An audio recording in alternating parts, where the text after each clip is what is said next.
Hey, what's up? Ratotech here with another video. So it's that time of the year for the most anticipated Apple event where the new iPhones are launched and a couple of other stuff like the Apple Watch Series 7, the iPad mini and the iPods. And yeah, let's talk about the iPhones.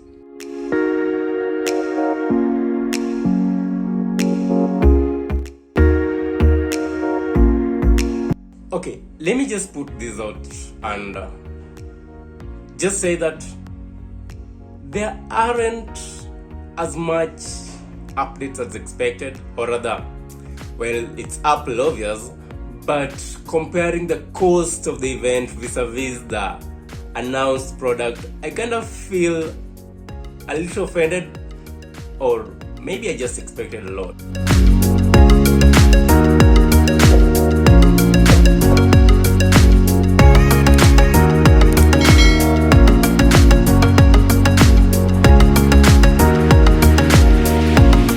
For the Apple Watch Series 7, very minor upgrades, and I'm really not going to talk much about that. Maybe I can mention something about the iPad mini.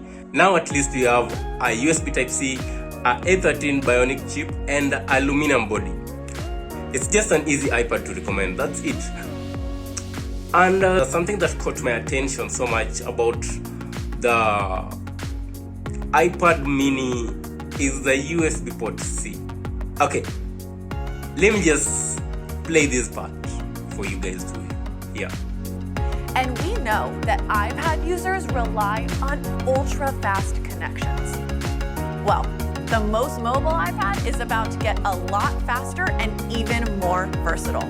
iPad mini now has a USB-C port, so you get the same great USB-C functionality that we brought to iPad Air, which means it's up to 10 times faster than its predecessor. This means it's up to 10 times faster than its predecessor. So, publicly, Apple has admitted that USB-C is 10 times faster than the Lightning. And I'm just wondering why the iPad series is now completely USB-C, but the iPhones, oh, it's still Lightning though, so good luck with that. Okay, let's talk about what brought you here, the iPhone 13 series.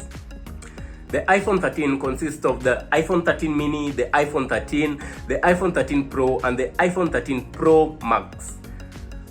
And as it was divided, I'll divide this into two, the iPhone 13 and the iPhone 13 mini in one category, and the iPhone 13 Pro and the iPhone 13 Pro Max in another category. So let's talk about the iPhone 13 and the iPhone 13 mini. Okay, here's the thing. If you're on the iPhone 12 or the iPhone 12 Pro, then this is like a very minor upgrade, unless you're really considering the 120 Hz on the iPhone Pros, or maybe a larger battery. Sizable features of the iPhone 13 are as follows. The iPhone 13 mini and the iPhone 13 comes with a smaller notch, and that is 20% to be exact. Still, there's no Touch ID. And moving on to the next thing is the camera is diagonal and slightly bigger compared to the iPhone 12, still maintaining a 6.1 inch and 5.4 inch respectively. Both are powered with a A15 Bionic chip for better performance. The A15 Bionic chip features a 6-core CPU and it's built on a 5nm process. On the back is a more advanced camera system with 47% more light, a 26mm focal length and ultra-wide camera. For the video is where things get a little bit more interesting, as they have introduced a cinematic mode, which they really talked much about. But basically it uses the blur function in videos, that is image tracking in videos. Basically that's cinematic mode, that's all about it. And to be precise, the video that was shown wasn't that much catchy. We're just gonna have to wait and see what the iPhone 13 can do to us. Okay, finally the base storage is 128 gigs, which start at $699 for the iPhone mini and $799 for the iPhone 13. Now, moving on next to the iPhone 13 and the iPhone 13 Pro. These are things get a little bit exciting, and there are a bunch of more recognizable features for the iPhone 13 Pro and the iPhone 13 Pro Max. Okay, one thing that I did notice and kind of felt offended about is the video capability for the ProRes. Okay, Apple clearly states that for the base version that has 128 gigs, the ProRes 4K video capability max out at 1080 resolution at 30 frames per second, as compared to 4K at 30 FPS for the higher storage. I think it would have made more clear sense if they maybe could have said that instead of giving us 128 gigs of storage for the base version for the Pros, maybe they could have stated it to be 256 and made 4K compulsory. Maybe that would be fair. I don't know.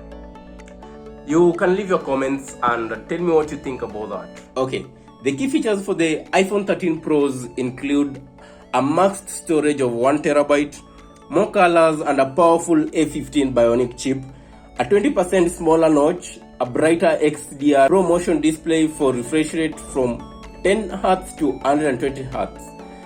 I really waited for that 120Hz, but I don't know why they've only done it for the Pros and not for the Mini and the iPhone 13. I'm still trying to get my mind over that. So maybe you have better suggestions about that. I think 120Hz should be something that everyone, if not all phones, should be having, like right now, especially comparing the price range. I think for the Android at that price range, no phone has less than 120Hz refresh rate. And I was thinking maybe the high refresh rate might have a negative impact on the battery life, but Apple promises 1.5 hours more battery life for the iPhone 13 Pro, and 2.5 hours more battery life on the iPhone 13 Pro Max. The rear camera is a little more bumpy this time, and this may be as a result of a larger sensor, a 77mm ultra-wide and a new telephoto lens. Also, night mode is now available on the rear lenses, and the iPhone 13 Pro starts at $999, the Pro Max starts at $1099 and max out at $1599. Okay, one more thing. Well, Tim Cook never had one more thing, but I figured out maybe I could create this for fun, that is. And that is, are you planning on upgrading to iPhone 13? If so, then tell me why, or what are some of the exciting features that you personally thought are exciting to you, and maybe why you want to really upgrade. And also got asked, do I prefer the iPhone 12 or the iPhone 13? Well, if I was to decide, I think I'll stick on iPhone 12 Pro Max instead of getting a regular iPhone 13, and that's because it's obviously going to be cheaper compared to the iPhone 13 lineup, that is. And yeah, that's just it. It's cheaper, and still the A14 Bionic chip is way better. And maybe the cinematic mode is the only thing that I'll miss out, and 120Hz, which I don't think are really major upgrades unless otherwise, because games still play well on iPhone 12. And that's just it. Finally, these are the 2021 iPhones you can buy. Hey, don't forget to subscribe for the full review on the iPhone 13 Pro and the Apple Watch Series 7, the iPad mini. And till next time, peace.